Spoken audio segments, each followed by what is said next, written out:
Alors cet après-midi, j'ai eu l'occasion, lors du 3e colloque européen dédié à la Silver Economy et à l'habitat, d'animer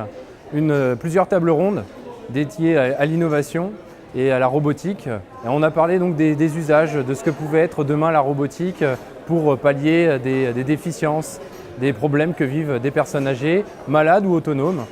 des robots domestiques qui peuvent venir nous apporter plein de services au quotidien. Ce que nous pouvons retenir de cette journée, c'est l'esprit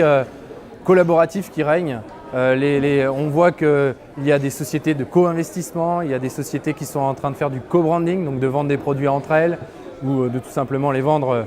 dans d'autres pays. On voit aussi des collaborations sur la recherche, alors des recherches sciences dures, sciences humaines, des sociologues, des designers, des ingénieurs, tout ça pour trouver des robots qui soient le plus accessibles possible dans les usages et dans la simplicité dont on pourrait les utiliser demain dans la vie de tous les jours. Les enjeux d'un tel colloque sont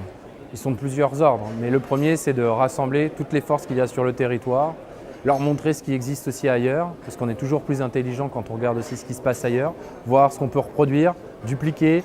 mais en l'adaptant au contexte local. Donc en fait, c'est l'intelligence, c'est être capable de s'ouvrir quand on est roboticien, quand on est sociologue, quand on est politique, quand on est directeur d'une maison de retraite, s'ouvrir en fait à toutes ces compétences qui vont être très utiles pour développer en fait le mieux vieillir sur Bordeaux, sa grande métropole, sa région et plus globalement en France. Et le but de tout ça, c'est qu'en contribuant à ce bien vieillir, en développant des produits, des services, on va créer de l'emploi et cet emploi-là, c'est de l'emploi local. Donc ça contribue au bien vieillir des personnes âgées, mais finalement de tout le monde.